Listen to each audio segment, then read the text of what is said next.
So thank you everyone.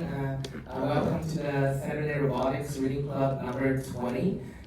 Today we are happy to thanks to Samsung Research America for sponsoring the beautiful, amazing venue. And today we have two schedules. First, we are happy to have Mr. Chris Hauser, head of robotics. Yeah, he will briefly share about the SRA robotics and probably some hot takes on our current state of robotics. And our second and the keynote speaker, Haru Xue, the author of ENPIRE. So without further ado, let's give a big round of applause to Chris.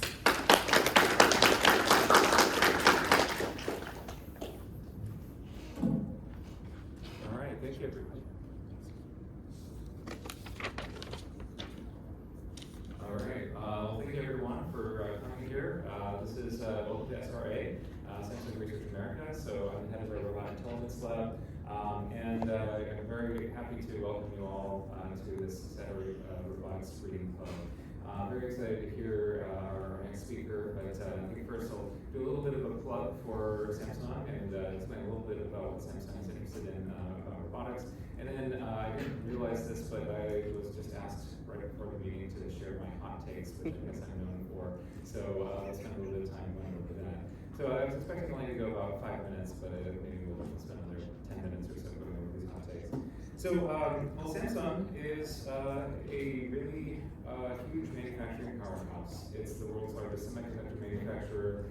We typically go head-to-head with Apple as a top cell phone manufacturer. We manufacture TVs, appliances, and over 500 million devices yearly. And so we are a huge company, and we are also very interested in robotics. So we are interested in robotics in a number of different application areas, ranging from manufacturing all the way to consumer robots.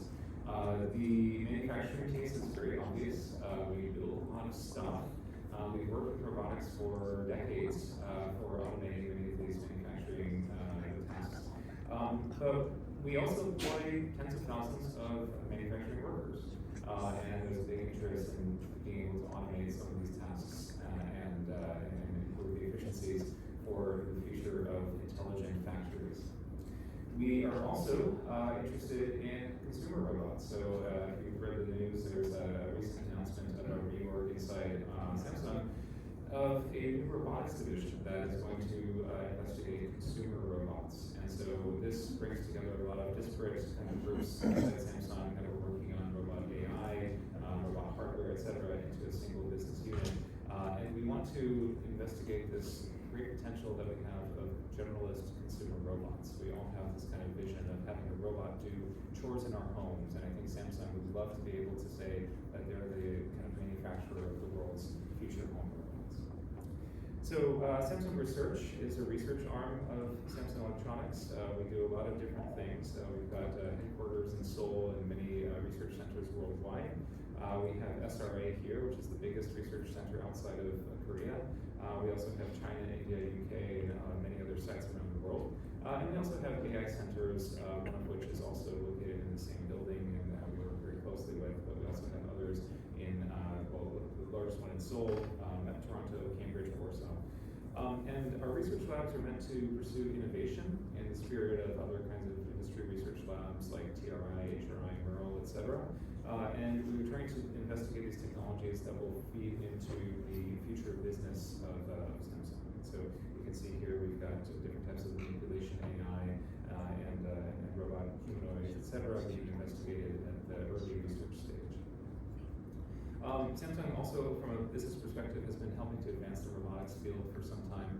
We've been investing quite heavily in startup companies. We have, for example, bought a controlling stake in Rainbow Robotics, a Korean company, a hardware manufacturer.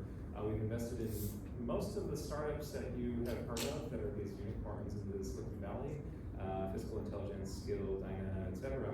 And we do a lot of university and startup funding. So many of the top universities have projects funded by Samsung Research and in collaboration with us. Afterwards, in the kind of social hour, please talk to me about many different topics. We have also a sign-up sheet outside if you want to kind of explore some of these topics further offline.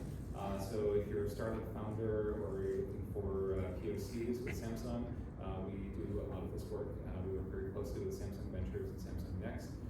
We fund university projects as well, so if you're a student or you work close to a postdoc and you want your PI to get some funding, please have them come talk to us. We're not going to give huge grants, but we'll give about 100 or 200K a year, which is good enough for one student or postdoc. We also pursue research collaborations on a number of topics. Certain topics that we're interested in this year are robot foundation models, task and motion planning, real distance to real perception, large-scale evaluations, and AI methods for human-robot interaction. We're also hiring lots of positions as well, so please definitely talk to us if you're interested in a research or engineering job with us. And also, if you want to talk to me about fun stuff, I have lots of hot takes about academia versus industry. I'm still a professor at University of Illinois, and I'm on leave here at Samsung. So I have both perspectives and many years of experience with academia. I'm known for my hot takes, and if you want to talk about other fun stuff, we can do that as well.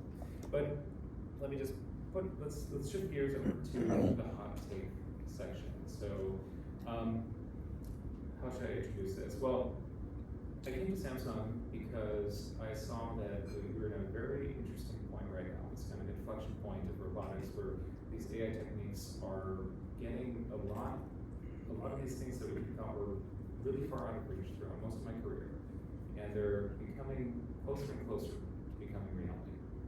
And so I think that we should be very excited by all these advances in AI, but we should also recognize that being able to turn this kind of AI enthusiasm into real physical products that work to help people in their lives is going to take quite a bit of time. So I think we have this kind of pathway of going from lab demos all the way towards products and essentially the infrastructure for our daily lives. Your cell phones that you have are basically the infrastructure for your daily lives, and we would eventually like to have robots be so integrated into our lives that it becomes this kind of infrastructure and a fabric for how we live in the future. We have this kind of gap here between these kind of lab demos to essentially R&D services. So certain companies here are trying to put robots into practice and factory floors. And the contracts that these companies are trying to get are ones where they provide R&D service to translate this technology into some kind of service, some kind of full stack solution for our customer. Now, each of those kinds of interactions requires you to set up a contract, work for several months, gather data, or build some sort of system. And eventually, we're going to not be able to scale that kind of mode of interaction. At some point, we have to sell a product that somebody just gets out of the box, and then they have to use it. And that transition is going to be really tough, because that means that you're not going to be the controller of your robot anymore. Now, the unboxing of this is all the user's going to get, and maybe they search some YouTube videos about how to set up their robot, but it's going to be a very tricky transition to get this kind of automation out of your hands and into the hands of your customers. I'll also say that one of the things that's very challenging, robotics is actually a very economically punishing game.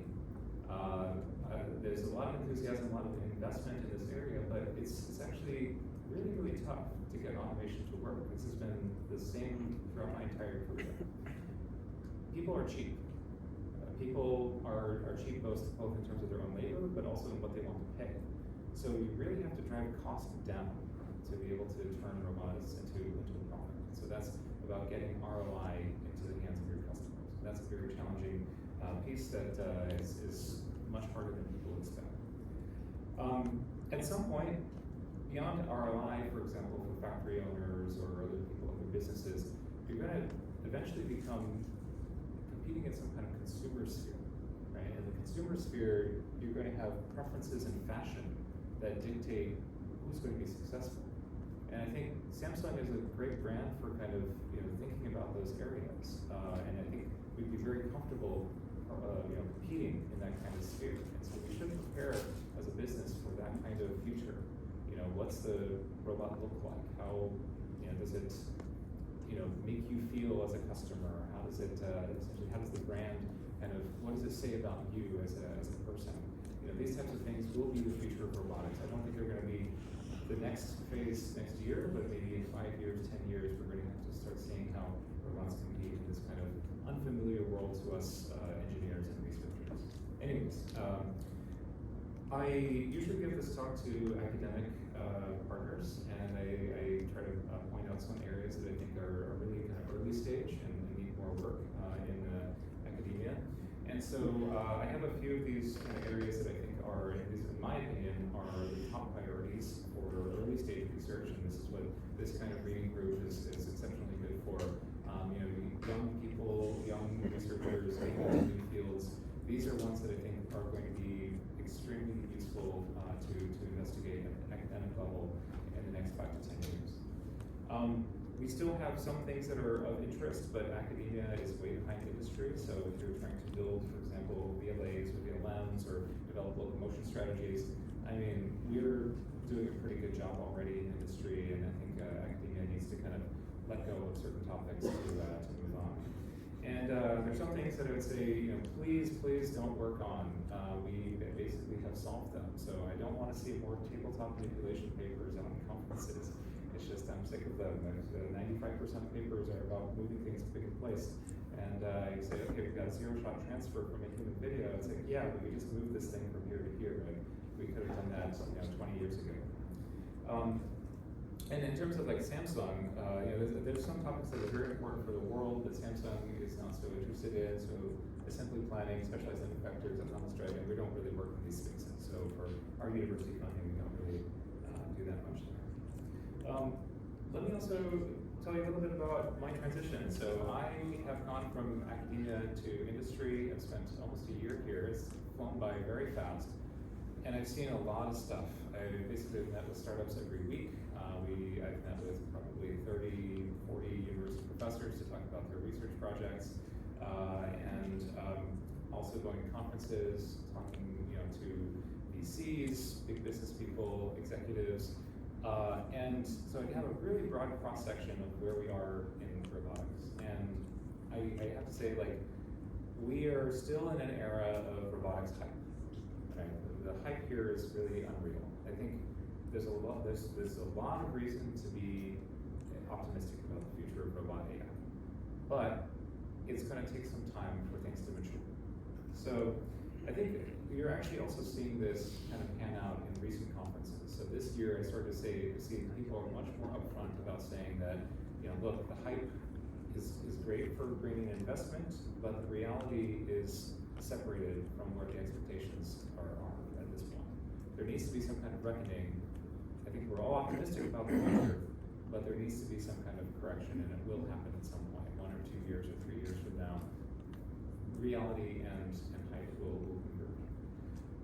There's a lot of robotics Dunning-Kruger, so people who don't understand the actual technology making large pronouncements or making huge decisions based off of a kind of cartoon understanding, kind of ChatGPT processed kind of understanding of what's going on without really understanding the true underlying underpinnings of the technology.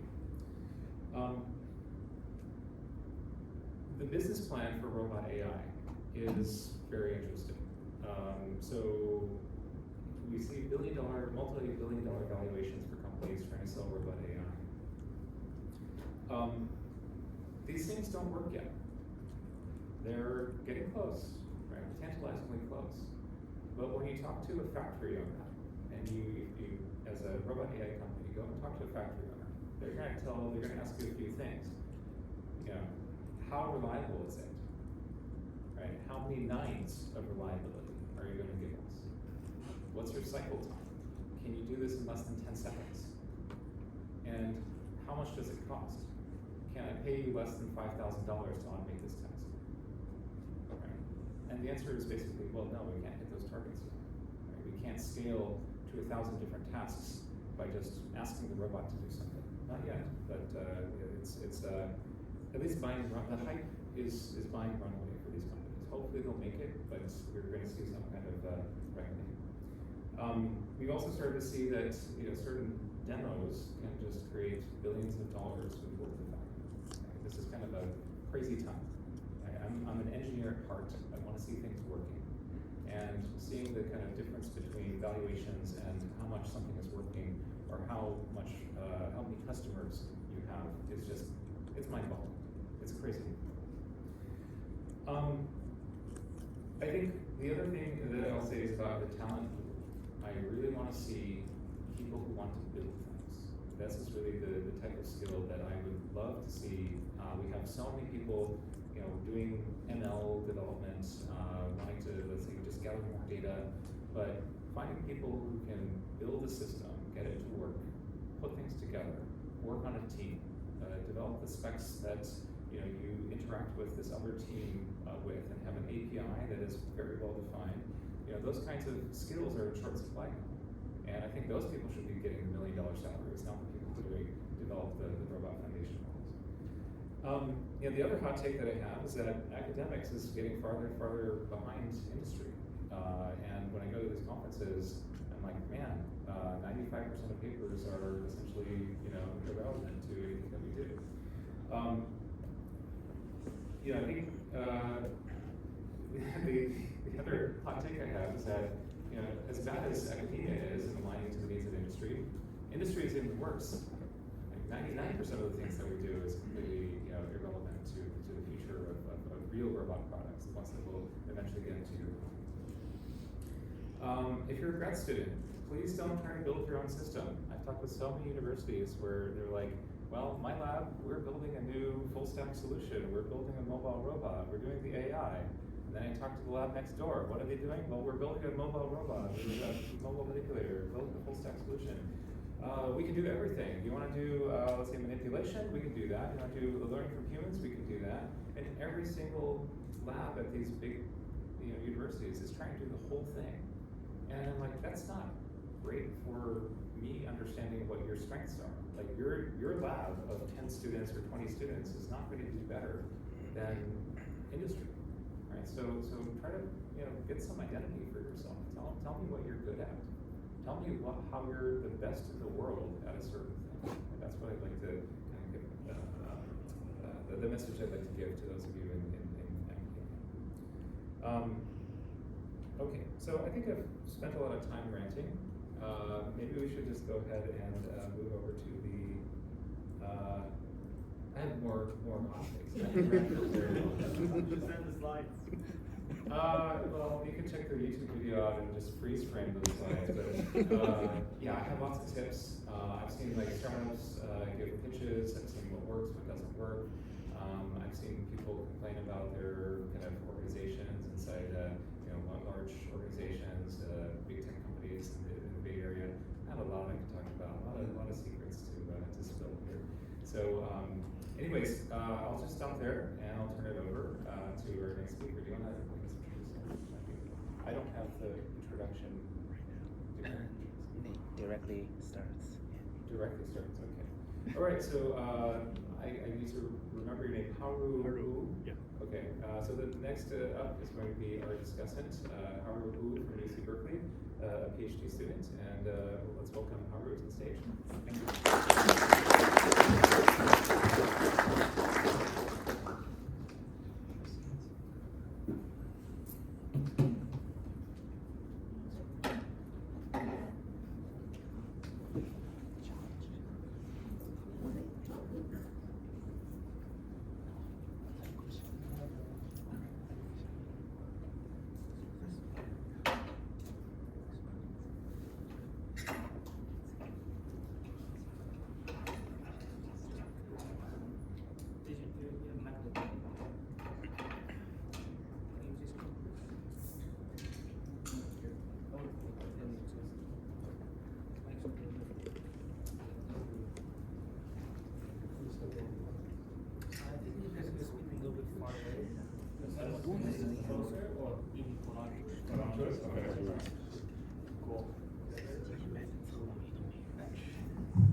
Okay, all right.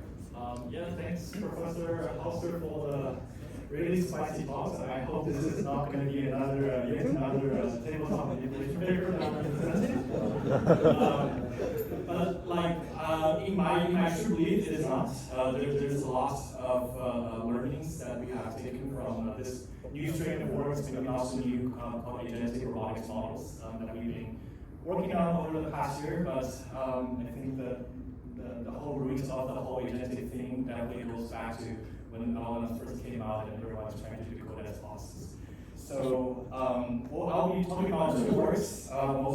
So both of them were done at NVIDIA here lab with my dearest previous mentor, Jim Fan. We worked on two robotics, agentic robotics project, one called CapEx, which is codeless policy work combining with agents, and another is called ENPIRE, which is more on physical model research.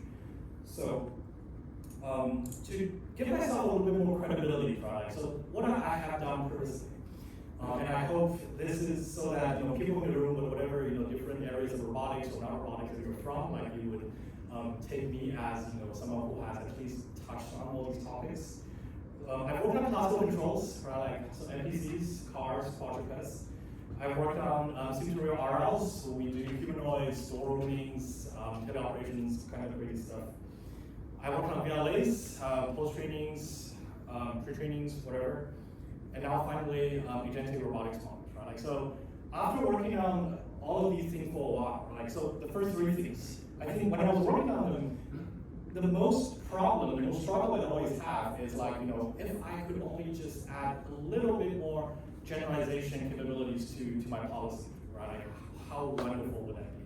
Or, how much more, different tasks can I do if I just pitch this new stuff at the end of my paper, and I'll be like, yeah, like this is +1 for the novelty. So after wandering around with all this for a while, right? So we went on the journey to explore a lot of fundamental capabilities that's brought by a lot of the new VLM and VLM agent systems. And I want to first, I guess, give everyone an idea of, disclaimers really, just so that we're on the same page. Right? When I say robot agents, I don't really mean just call Valley as a tool and basically we're done here. Right? I think there's so many clear examples you can find about people exposing Valley as a tool to their coding agents and be like, yeah, we can do this and that. This is not done. I'm also still a very big fan of end-to-end. I'm a big fan of the bigger lesson. And I think there is still something to be said here, even though agent seems to expose some kind of structure. So agents, just 5-minute quick intro for people who hasn't heard the idea of agentic robotics models. Coding agents or agents, pick a favorite, your daily buddies probably on here. Agencies in LLM is a simple equation. You have model, you have harness, you get agents. Right? So the model supplies intelligence, the agent supplies some kind of an interaction protocol with the real world. In this case, real world means your code base. And your agent is, just plainly defined as some kind of interactive intelligence. So for LLMs, the second two parts are mostly optional. This means you don't really have to make an LLM agent to make them helpful, right? So in LLMs, intelligence is useful alone. You just fire up your favorite model, go to their website, you can start chatting with your model directly without any kind of real-world interaction really required. But robotics is an agentic task on day one. Right? So on the left, this is how coding agents work. You dig through your code base, go think, go plan, go edit files, go come back and run commands. For robotics model, right? Like this is natural, right? Like if you don't have a model that spits out action and interact with the real world, then your model is useless, right? Like in LLM, I think people are more friendly, right? Like we call this the hallucinations. Like you can you can wander into your own la la land of explaining something, but being completely not factual. But in robotics, right? Like that's completely not tolerable. We want closed loop task success rate from day one. Task success rate is the single most important metrics for agent system and also for robotics. So what affects task success rate? Right? Like if this is the end goal that robotics research should be driven to, right? Like how do we classify or find different things that affects task success rate? Well, so for robotics, you have to make micro decisions, right? Like every microsecond, every millisecond, you're interacting with the real world. So I have a time scale here that sort of shows what kind of thing that matters for a successful robot task to complete, on the order of like say milliseconds to 1 second, 10 seconds, and all the way up to much longer. So on the shortest horizon scale, right, like making these millisecond discussions, my argument is hardware matters the most. Like your humanoid, your DexN, your YAM arms. Like you need good hardware, good motor controls, good PDs, good tactile sensings. Those things will give you some high frequency controls, and with high frequency control, you can do a lot of these dexterous capabilities. On the scale of 1 second to 10 seconds, this is where VLAs, World Action Models, start coming. These are the models that gives you what we call dexterities. Dexterity meaning, these are tasks that is not just, some tabletop pick and place. These are tasks that generally requires you to, manipulate your fingers, your grippers very, very strategically, and go generalized to 1,000 different environments. And they matter because, on the scale of 10 seconds, right? Like that's the time span most of your like single-step manipulation operations. But if you go beyond that, right? Like on the scale of say 10 to 100 seconds. These are where what we call agencies are kicking. These are things that would genuinely require not just your intuitions, but like a careful analysis and plannings of everything that's happening around you. I showed this is just a Lego man in case anyone doesn't really know what it is. So right, like you have to read through the instructions, think about right, like how do I strategically piece everything together. This is where a little bit of thinking would come along with, and these are areas that we are finding agentic methods to scale really well. And if you want to scale even beyond, right? Like, so if I finally want a robot to be at my home and do my daily chores, well, you have to have some kind of agent planning capabilities even on that scale, right? So it has to have an agenda to think about what to do in the morning, what to do in the afternoon. And more and more of these is going to be converted into text-based, into some explicit language programs. So would agency then be a non-problem for robotics, right? Like since VLMs and agents work reasonably well today, right? Like, so big counter argument here, right? Like people might think, high-level planning is trivial. VLMs and LLMs today, A system. We have so many startups and agent systems for these kind of text-based stuff, and there shouldn't be a need for robotics to go to. So my argument here, right? So the big thing today is it is a problem. And because robotics today is haunted by the lack of the most basic, what we call multimodal links. So what does that mean? So that means you have to perceive the problem in vision, or touch, or force, some kind of modality. You reason and plan in text, and then you have to spit out not only just text, but also actions. Model today hallucinates, right? If I work on a lot of VLA trainings, right? Like I'm always struggled by, for example, how bad the frontier VLM absolutely are at, like, for example, labeling data. Right? Like there's so many hallucinations, so many hindsight that it is getting wrong at that makes it completely not usable when you have to resort to some human data who are excellent at these kind of what we call multimodal reasoning agencies. So let me route this later on to some more concrete tasks. But so the theme of the talk today is I'm going to introduce this idea of how do we find multimodal agencies. And for today, what I would argue is like if we use some kind of agent harness or VLMs, we're mostly unleashing these kind of raw large model performance directly on robotic tasks. This means let's take a step back, right? Like let's take a step back from end to end, and let's just say, how good these frontier models really are today, like LLMs directly on robotic tasks, and agent is a way to bridge the gap. And the takeaway you'll see later on is that VLMs and LLMs offer these kind of superb semantic intelligence that VLAs today are completely failing to retain, and this prompts us to rethink a little bit about how do we improve this end-to-end VLA training. And that's the CapEx and ENPIRE works. And for better vision for tomorrow, right? Like so, same still going along the multimodal agentic robotics model, lots of fancy words here, agenda. I would argue for some key properties such as long context, non-Markovian models, and in the end, you will see that this formulation starts to gradually converge into the mainstream LLM training patterns. So let's start with VLAs and world action models, right? So let's give you a chain of thoughts for today's robot learning research. So this is the fact that due to the enormous success we're seeing in frontier multimodal models, which then turns into visual language models as well as world models, they have incredible few-shot and zero-shot capabilities out of the box, and therefore they must be the perfect scaling architecture for robot learning to follow. So we play with other kind of modalities that are important for robotics, right, such as actions, and make sure our own very version of this, like VLM and LLM models, which are called VLAs, to be very, very good, right? So if these models before us worked good enough, then we follow the recipe, and these must work too. But unfortunately, that seems to have not been the case over the last couple of years. So, and there's an important distinction I want to make here, because some of the failure cases we're seeing are genuinely actually robotic tasks.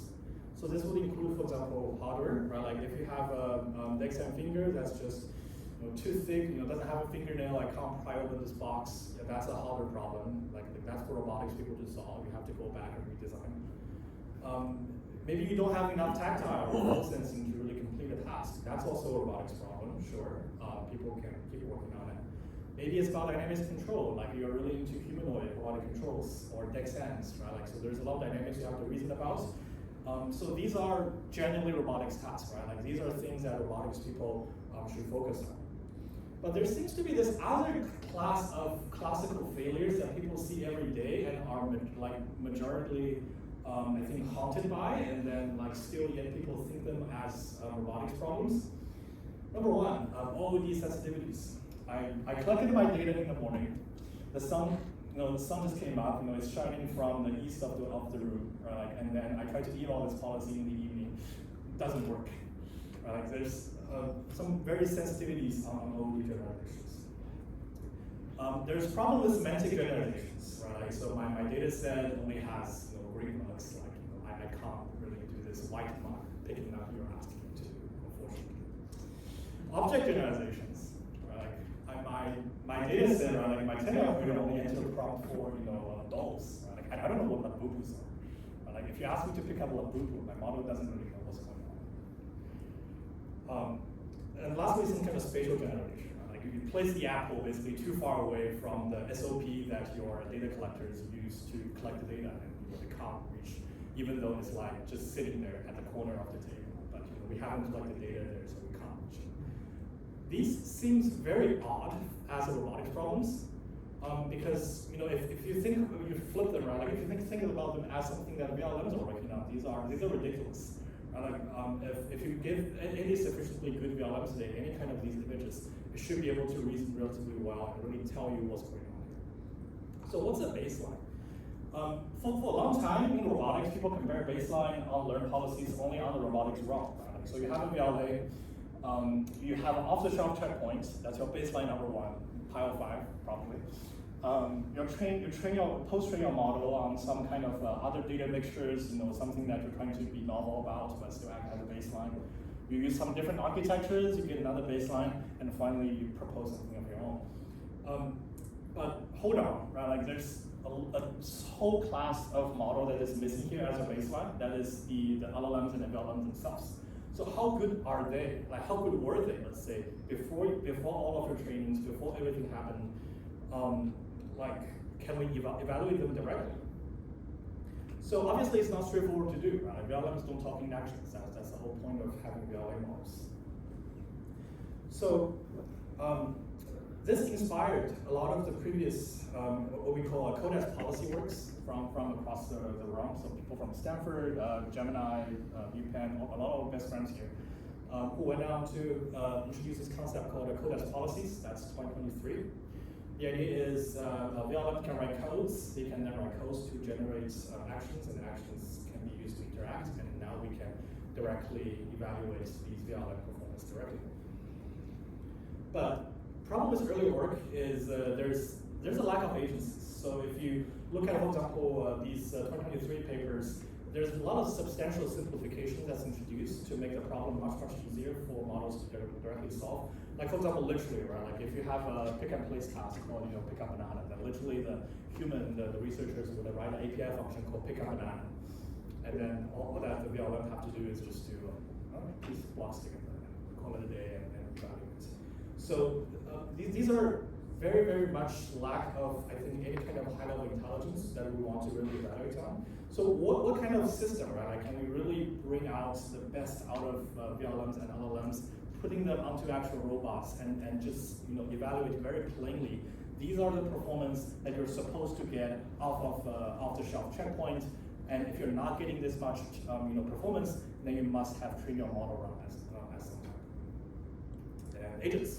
So agent harness, right? So you can give VLMs much more diverse harness, and they can hopefully solve more diverse tasks. And that's the introduction to our first work that I was talking about today called CapX, a framework for benchmarking and improving coding agent for robot manipulation. It's a work collaborated with these all these different people at Bay Area. And I'll annotate over this little demo here to basically give a first impression introduction. So as you can see in this video, right, like you offer the coding agent good enough tools to reason. Some of these tools are classical control tools, inverse kinematics, forward kinematics, 2D, 3D routing projections, 3D camera perceptions. You can also give it some learning tools like Sem3, Momo, right? And models today can orchestrate it very well, right? Like it knows to call the right perception API.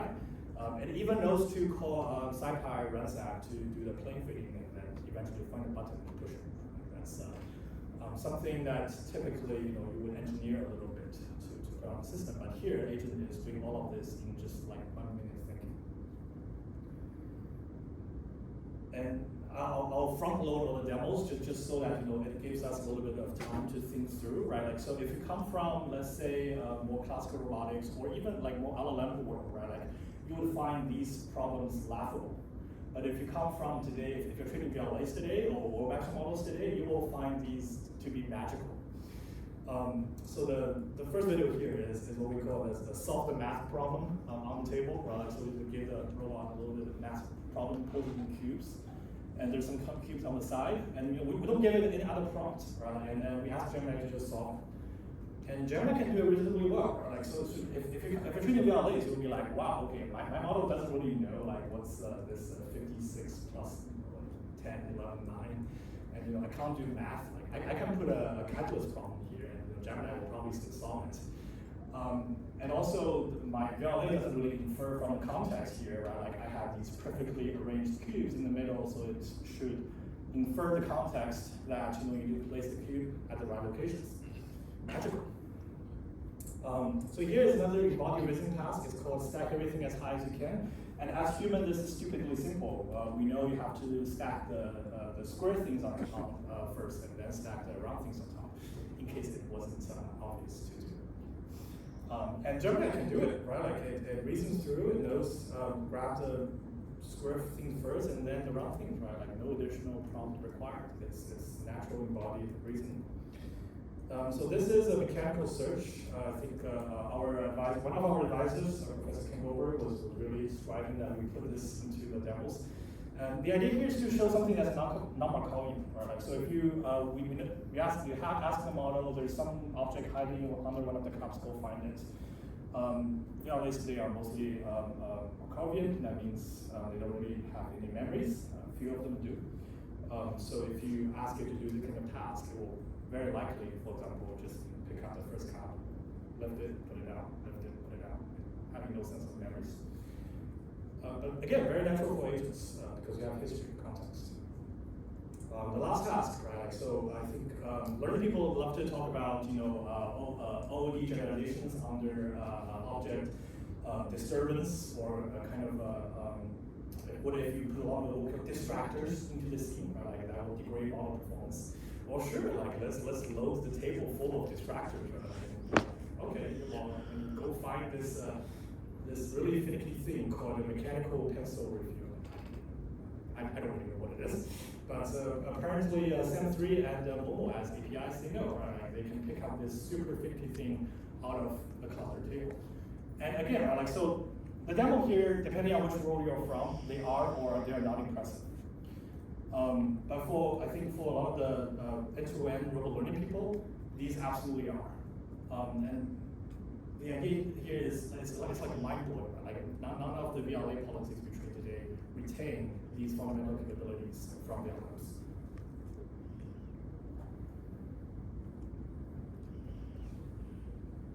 So, and let me just give a little bit of a deep dive into how everything works. So we have a wonderful cloud code generated video. And if anyone's interested, we use a system called a Remotion. It's very simplifies, I think, paper video editing pipeline these days. So we have Python sandbox. These are like your sim and real environments. These can be your favorite everyday VLA evaluation suites, RoboSuite, liberal behavior, you name it. There's like 187 of them in total. Then, bridging between the sim and real, you have the agent tools, right? Like, so the simulation environments give you images, depth, states, and effective force if you want. And as an agent, you're responsible for sending back one thing only, that is the drone command. Then on to the agent tool side.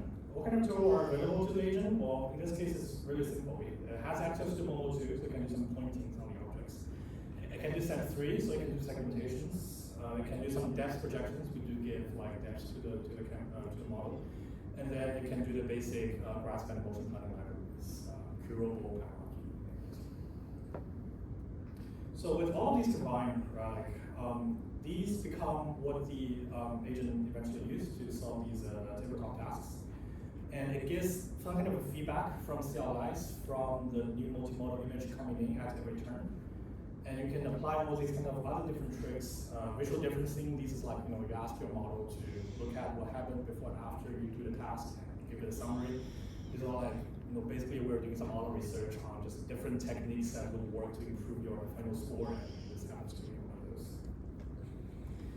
You have other kind of agentic models here. So you have ensemble, so multi-agents are reasoning the same task for you, pick out the best.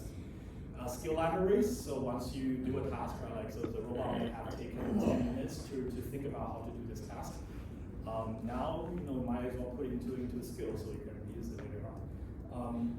I think one term that we, at the very end, came up with this is called a variational automation. I think that was from Ken Goldberg as well.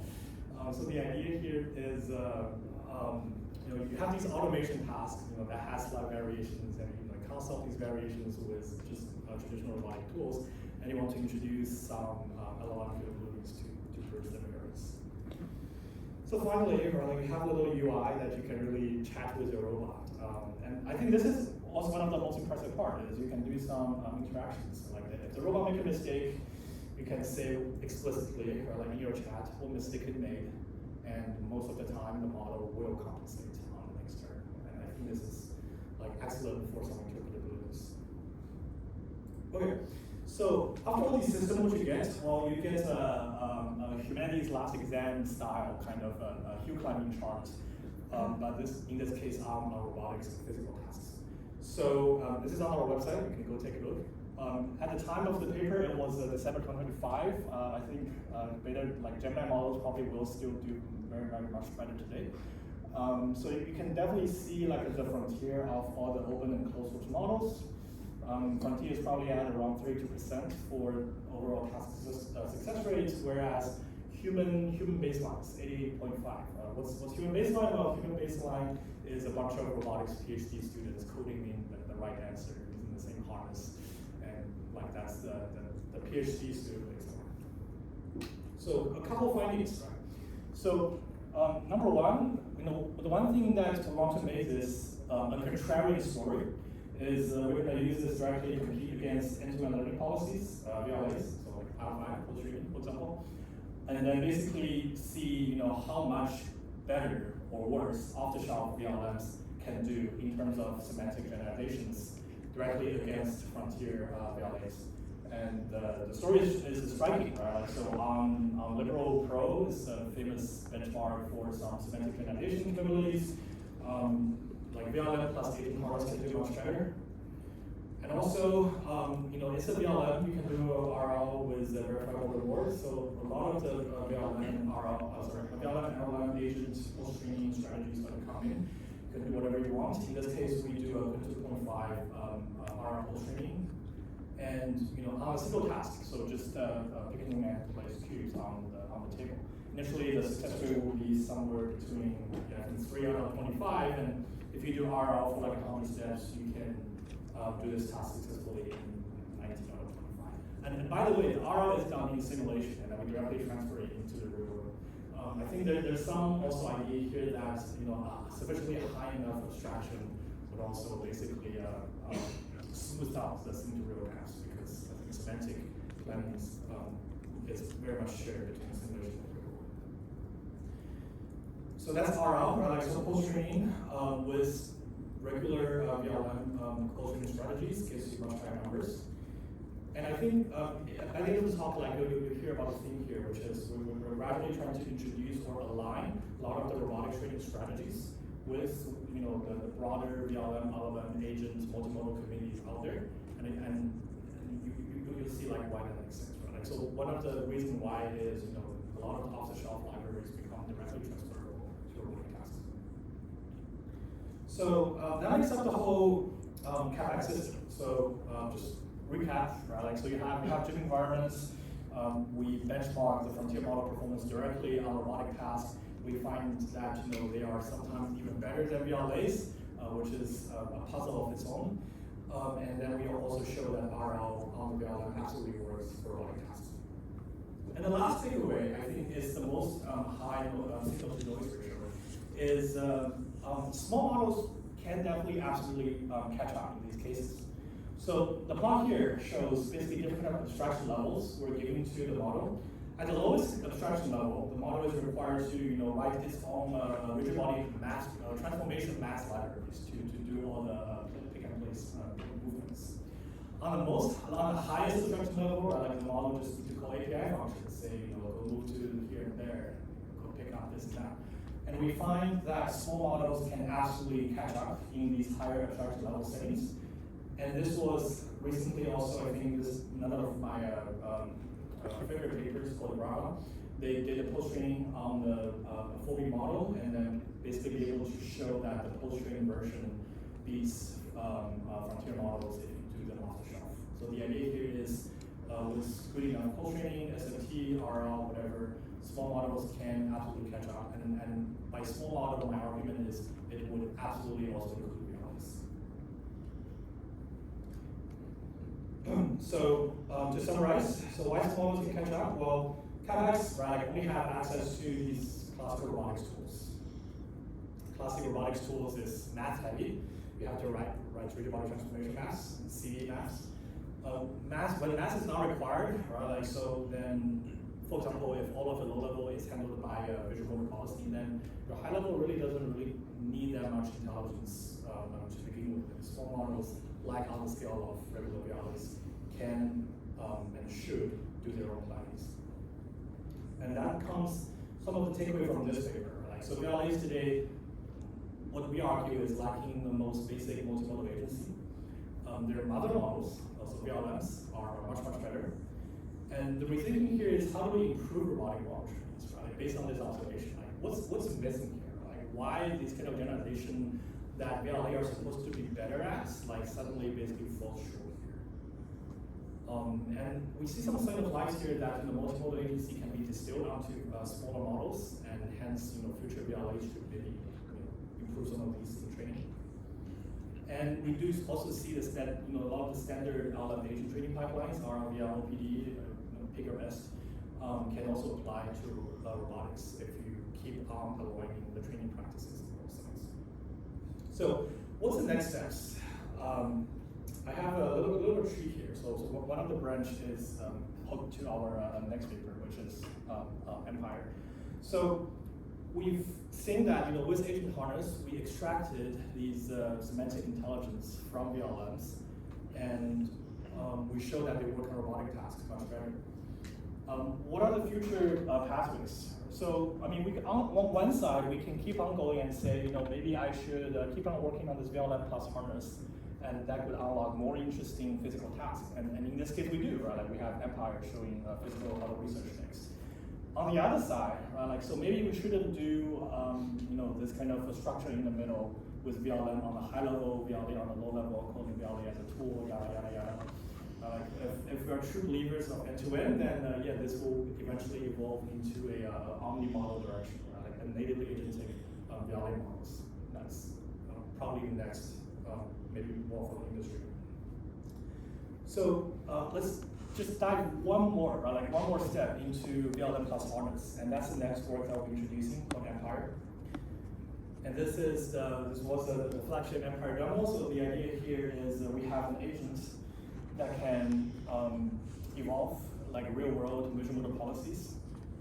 And the way it evolves is to build the real world as a gym environment, where all the CapEx stuff is going to cover the environment buildings, the resets, the scorings of reward functions, and the agent, the auto research part is going to take care of crawling through all the archive papers, finding the most high signal ones, do the experiments, and train the regulatory policies, log experiments, and improve. So this is another video work, and this is just to show in the end what we're able to achieve. We have set up, for example, 8 bimanual YAM robot teleoperation stations. They are hill climbing on the same tabletop tasks. So there's 3 of them. There is the insertion of panes. There's the push T, that's more classical, and there's the zipping the zip tie. So that's a little bit off of the table. We have to deal with a lot of the compliance stuff and dexterous manipulations of the zip tie ends. And in the end, you can see this like basically hill climbing curve after a couple hours of the robot just trying out different research, and I'll explain in detail. So ENPIRE, it's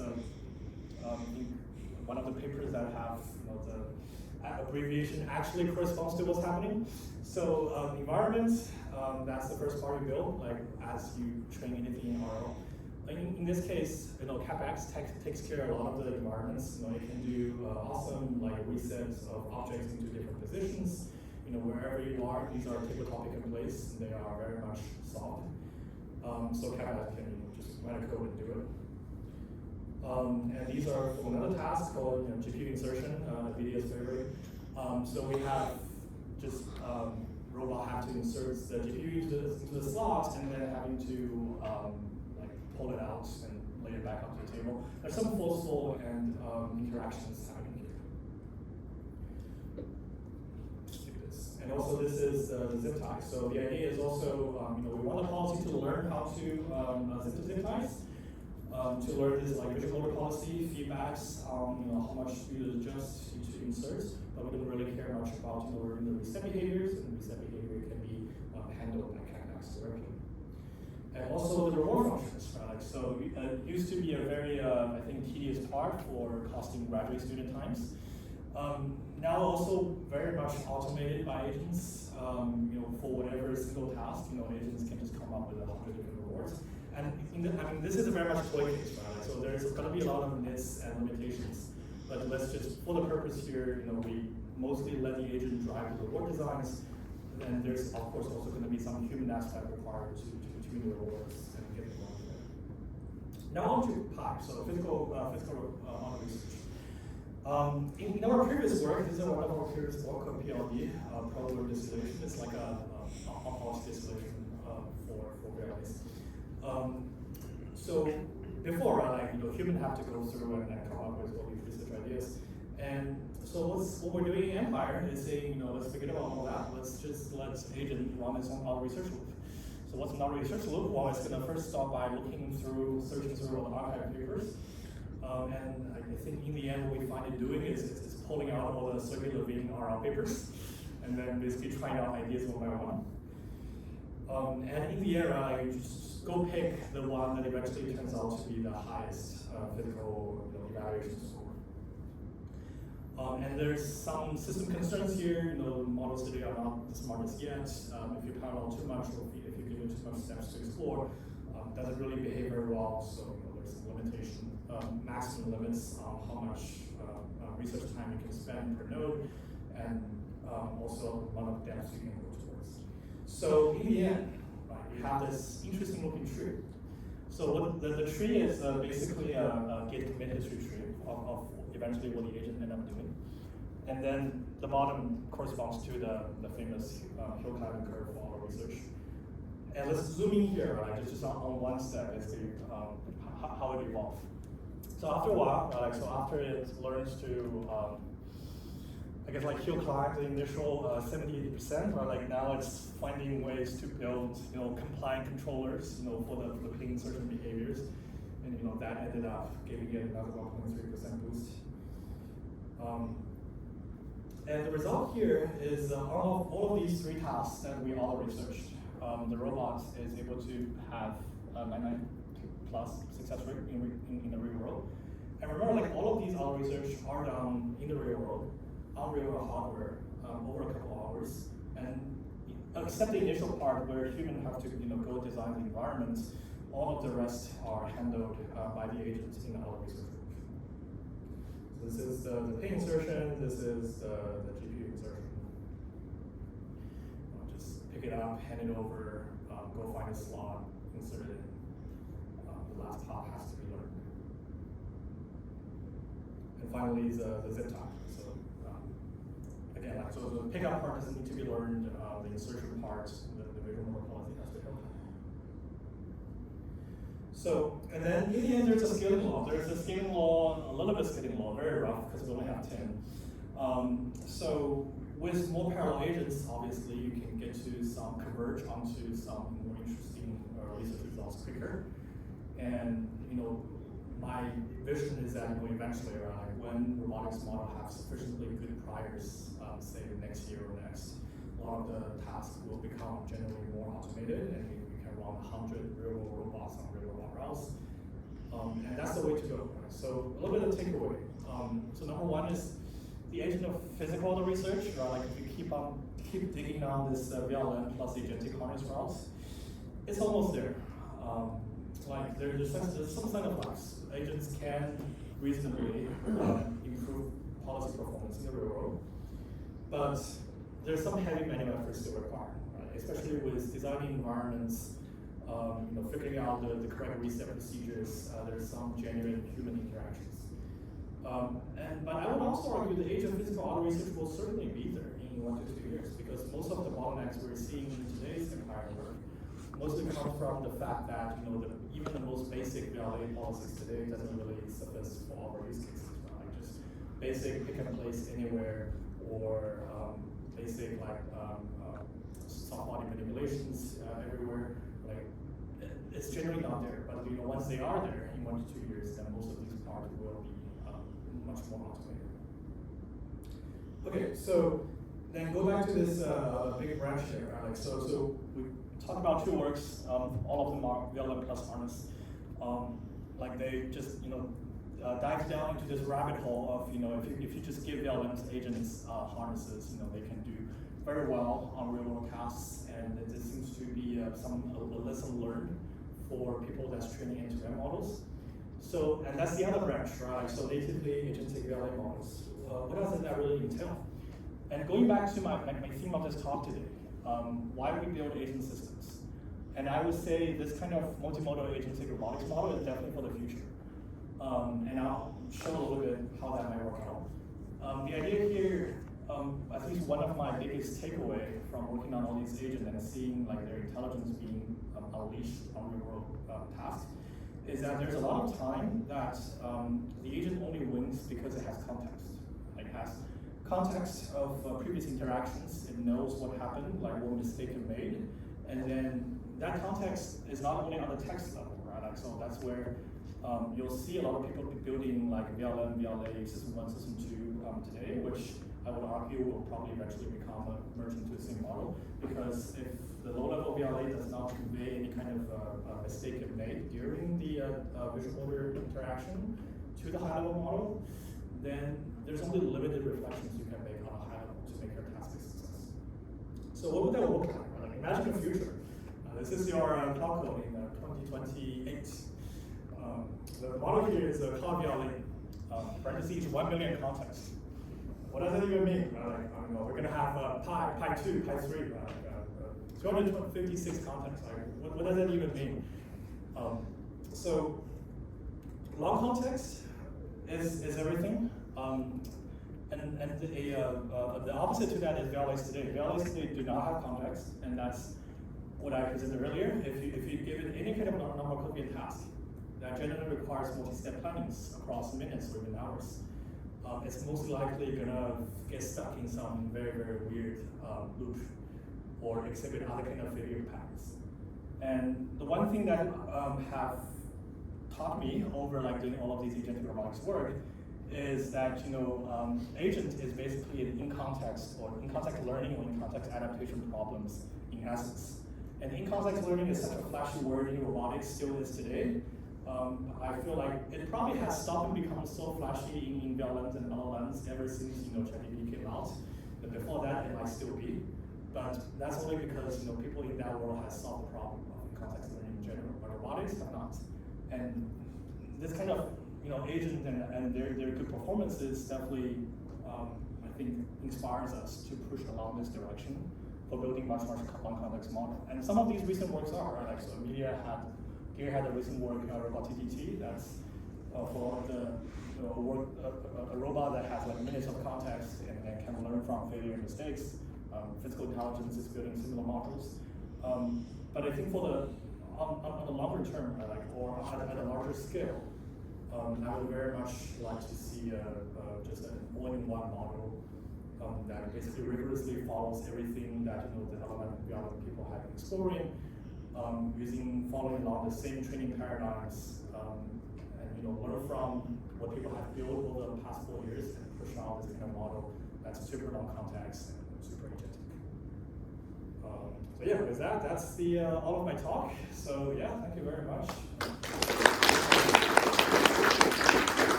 I have a question about the auto research. Yeah. For the simulator you constructed, it seems that it goes to 99% and it works well for the real environment.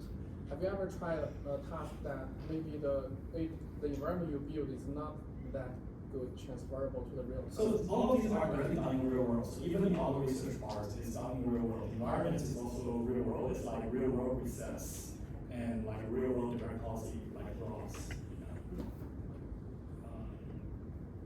Can you tell us how much of this effort is manual? Like what parts in this is manual? I imagine at least the resets are manually designed, but yeah, could you? Of course. So I mean, there's obviously the whole manual effort of just building up this system, right? Like you have to go build your IKs, go build your 2D, 3D projections, and all that.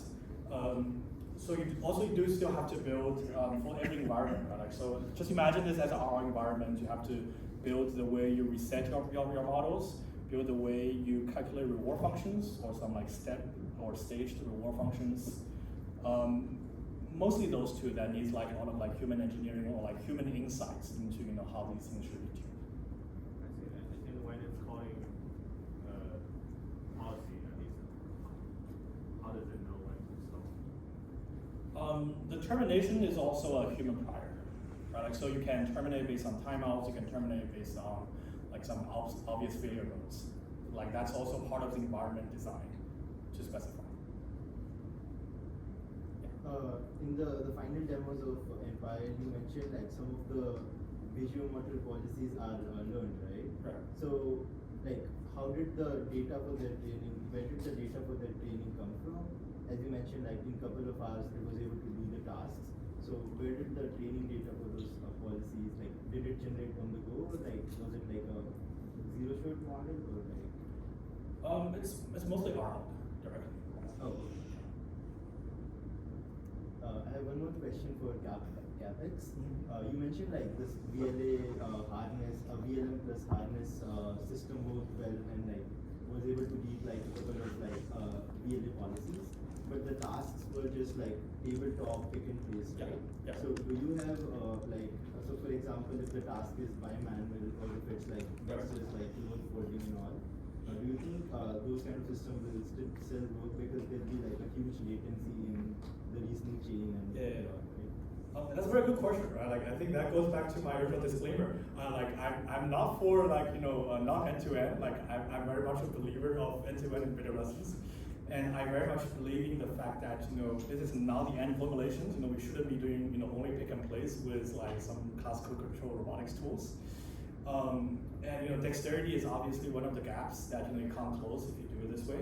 So my model is still all for a natively agentic VLA model. So the VLA model itself should be doing the plannings and know the failure modes, and that basically solves this kind of stuff. But like on a side note, do you think like it can be made in such a way where it can solve the dexterous tasks as well? So for example, if we somehow make it faster and then somehow like tune the reasoning chain in a way where like we improve the latency and all. So do you think it's possible for these systems to do like dexterous tasks as well in future, or any thoughts on that? I think in the end, like there's some optimization process you can go on, right? Like so, after a SFT stage for having a model that can, reason, even though it has to reason like every 10 seconds, about what to do and do it really slowly, and the rest can be RL. Like everything can be RL. You can RL for performance on the close loadings. You can RL for not making so many intermediate stops to penalize the robot for making too many thinkings. Like everything's feasible. How do you do the evaluations? I see like one of your slides you mentioned maximize the EVO score, right? Right. So do you do like open loop evaluation plus closed loop or just open loop? So in ENPIRE, the evaluation is completely on the reward function that the robot, the agent writes with the human at the beginning of the environment. Also, for example, for this like zip tie time task, it's we write it with the humans together, or like to figure out like the success detection mechanism, and then human verify. And, we know it's good, so the reward function is frozen. We use it to evaluate. So do you correlate those reward scores with the like closed loop success rate? Yeah, it is successful. One other question also for the future, right? Native auto research using Omni model like Cosmos 3. Do you have any like general ideas? I think nothing concrete. Like it will work. I'm all for like model that generally knows like what manipulation for the mistake it just made, right? So that capability you can only see in models that in its own can both emit text and also action. So people are probably putting. So when you do the auto research and the agents, how do you prevent from, like, how do you set up the safety? How do you prevent from the arm to colliding into other stuff and the table? Good question. There's some safety that's good old-fashioned engineering, right? Like there's, you have to write good IK controllers to make your arms don't collide. There's some that is, I would argue, still hacky today. It's not in ENPIRE, but like a lot of recent works in Ruler are design a table so that the edge is a little bit up, so that the cube you are picking never leaves the table. But in ENPIRE case, I think we still do have a couple times where we let everything run overnight and come in the morning and see the T is like on the floor, things like that. So it is a little bit rough. So, to my understanding, it's like there's some rules that you set up before everything is done. Before everything started, you set up some hard rules for it, or you just let the collision happen. Or there's basic terminations you can put in, right? There's logics you can write, just hard code it. See, if this thing leaves this area, terminate the rollout. Like those things are part of the environment buildings. Like brings me a lot of the good old humanoid training days. In auto research, like all the agentic system building process, have you experienced your agents trying to hack your evaluation criteria at some point, and then or like it trying to patches a problem that it discovers, like certain surface level patches? How do you deal with that like these situations? I see. I don't personally recall seeing any of that. We don't have. I don't think we've encountered a situation where the robot just finds the reward function that it did. If that's what you're asking. Or maybe it's just since like it seems like you're evaluating the robot based on like in this example based on the asks, some like I imagine some three models discovers. Maybe in some cases it's one of the maths is missing, and then your evaluation model says okay that's passive. And Right. Yeah, I think that's an inherent problem with all of these systems. Like your model will try to prompt interpret it if it's smart enough. How do you prevent the reset mechanism? Like, you have to, like, as the human, you have to provide both scoring with the model and the reset mechanism with the model. How do you prevent the reset mechanism like being effectively like an upper bound on what the auto research can attain? Because if I'm imagining many of these tasks, the insight and the ability to manipulate the reset system needs to have is actually a significant portion of the task. That's a very good question, yeah. I think, like, you're absolutely right. Reset system is, in essence, a lot of the upper bound of a lot of the robotic RL problems, even in humanoids, right? Like, we always reset the robot somewhat standing in the air, right? Like, we never reset the robot lying on the ground and ask it to stand up, unless you're writing a paper about it.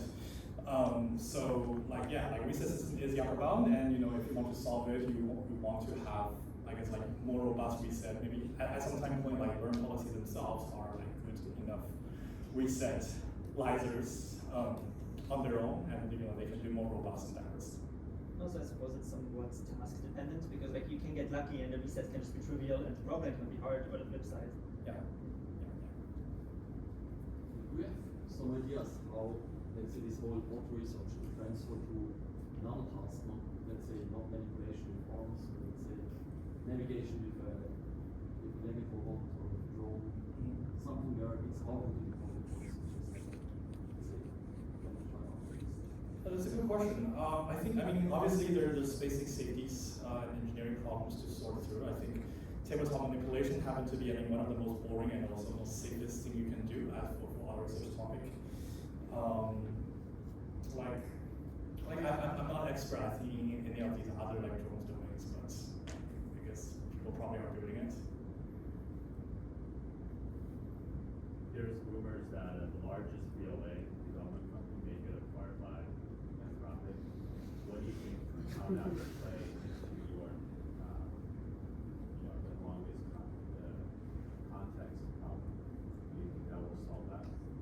That's a good question. I think, let me rephrase the question a little bit. So if one of the biggest, model companies today actually, is super interested in doing robotics and have all the people taking care of all the low-level operations, like what are they going to do? So I think it is very true that I think a lot of the model training level questions, all the know-hows of how intelligence emerge, right, in today's VLM and LLM agent systems, are really only truly held at a very large scale training with very good training infra and data know-hows and everything combined. So, on that, right, so these model companies probably have a better idea of how to train on complex models, and if they really want to, I think they will probably succeed. I think the rest of the problem for robotics is really just operations. As you were doing a lot of these auto research experiments, right? So how commonly did the final solution, how commonly was the final solution a very common recipe that generally people do? So was it completely different from the general recipes, or was it very similar to the final outcome that a human would think of as well? That's also a good question. I don't think we are inventing anything that's beyond what people doing other physical researchers are finding today. I don't think the model is making it a true generalizable innovations that is completely incomprehensible. Most of them, as research that they are just a complex combination of all these other papers. I think the true capabilities of models in terms of can they actually drive novel research or having something that's truly independent novel. That's probably more for people who are on just digital auto research. auto research at all before we use that as an initialization for your physical auto research? Do we use a what? Sim auto research, like in the sim. Oh yeah, initially obviously, right? Like the project is spread out in simulation first before you deploy it in the real world. And was that an initialization for your? No, that's just like a different loop just to test like the whole system. What's the sim results and which benchmarks we use? I don't think in the end like we reported like popular simulation benchmark scores. Yeah, but you can probably get the code and try it. Yeah, I see. Do you have some insights though, like how difficult is it in sim versus hardware, and if the VLM evaluators are better in sim or real or? I don't think it's gonna be super hard. Like in CapEx already, we showed like the model can absolutely hill climb on these popular benchmarks like the Robotics, RoboSuite, whatever. And now it's just like you're layering on top of that basically, right? Like adding more. So you should be able to show some performance that's better than this if you wish.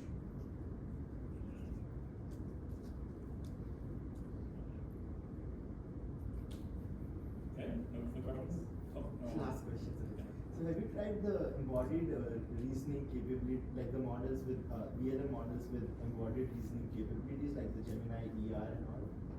Like, have you tried to use them and see like if there is a difference between a general VLM and a VLM that's trained to do like robotics reasoning tasks? Honestly, no. I think Gemini ER 1.5 at the time we were doing the paper was like a little bit out of date, and like we find all of its capabilities already absorbed into Gemini 3 Pros, pretty much, or like it's not giving us any more meaningful scores. There might be more modern reasoning models you can try, but I feel like I mean a little bit hot take, like Gemini models are still pretty much in its own league on this subject. Which VLM model do you suggest us to use if we want to do our research at this moment? So I think there's a true gap here, right? Because a lot of people care about more on multimodal, and Claude very famously, I mean, hot take, but like doesn't really work well on multimodal. So like it's hard to have an agent that can do both. So I would say either Gemini or Claude. But one really sucks at multimodal, the other really sucks at agents. It's a wash. Some of the data work, like Graphics policy, sort of prove that when you're giving it like structured task priors, in those sort of semantics, you're able to get quite better results. And usually this could convert to a two-level policy where one is providing pure semantic labels, but why would you feel that we're better off moving towards an optimal? That's a good question. I feel like the failure modes we're seeing, both in ENPIRE and CapEx, is that if you decouple the system into a VLM that only knows how to text reason and the VLA that only knows how to act based on like a subtask prompt, we find there's like very little synergy of improvements you can make. So basically the VLM will resort to a very dumb strategy called just reset to home and retry. And so that obviously in the end it's going to improve score because you're doing pass at k, where k is 10, 100, whatever. So there's very little synergies, right? Like the VLM doesn't really understand the high frequency events that's happening and doesn't really make any like surgical adjustments to the downstream VLA. That's the most thing that we're seeing.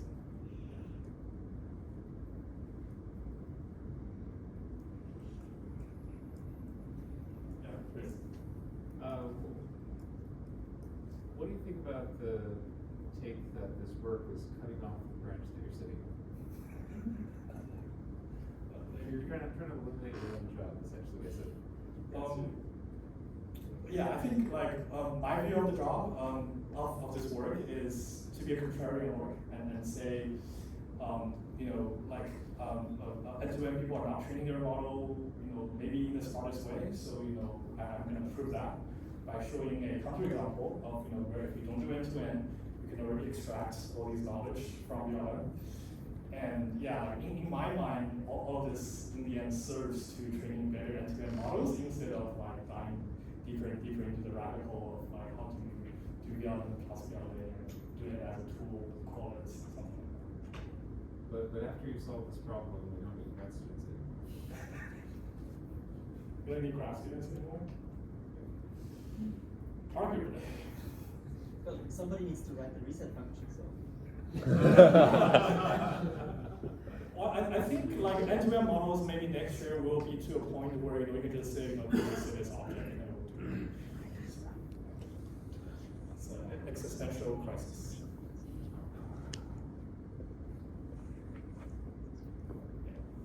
What was sort of the hardest part in terms of getting this all set up, and like how long did it take you until you actually were able to run some of these loops? What's the longest time it takes to? What was the hardest part about getting this like set up and run, and like you can actually let it run overnight? And like how long until you were actually at that point? I'm just curious. Like, let's say somebody wants to be crazy enough and set this up at home. Yeah. Like engineering hours. What would you think? Like. I think there's initially a lot of like trials and errors just to find the right way to question. Like I think there's a lot of settling finally onto the idea of just doing physical research on a learner policy. But I think once you have that, right, like everything else is just good engineering, really. Like write the best IK solver you have, right, like, according to your knowledge. Go use the best like RL practice that you have learned. Everything else is just systems.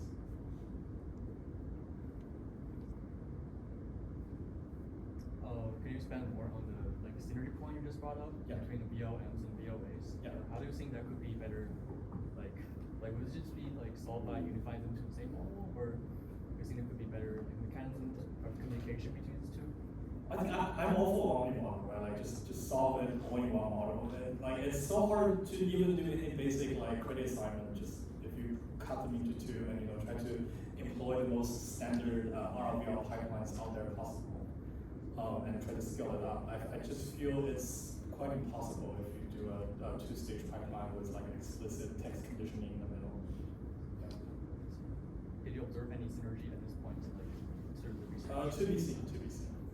Okay. Yeah. So you showed a bunch of thoughts here, particularly the zip-tie one is kind of controversial. So use how the optimizer works and we are zip-ties. Our wonderful engineers sitting here on our project, they found a way to just tweak the zip tie a little bit so that it never really fully latches, so you can pull it out.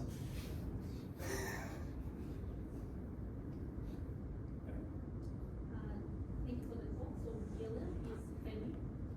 Takes time to get the response. So are you adding an additional layer to increase the speed, increase the accuracy of the processing? And are you focusing on the hardware side of models as well? There's also limitation coming.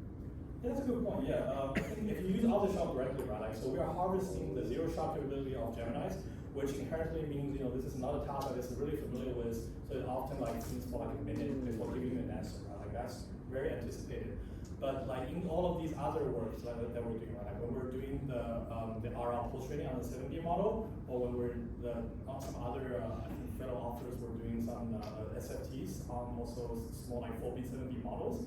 Those problems are generally resolved, and you end up with a model that has higher performance. So I think the argument here is smaller models, even though they don't think really that much, in the future, if you really want to do it right, you can still resolve it within just very short amount of thinking, like 1 or 2 seconds. Right now, if you do Gemini, it's kind of like a minute. Yeah.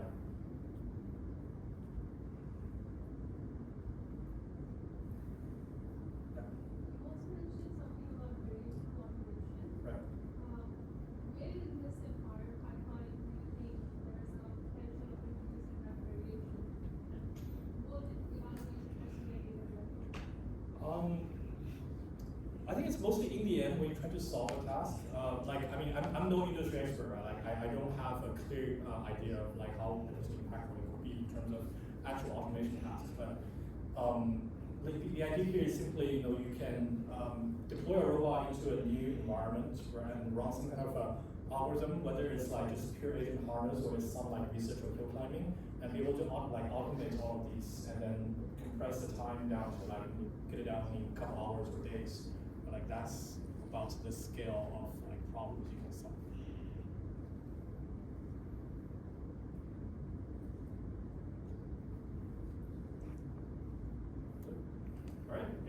very much.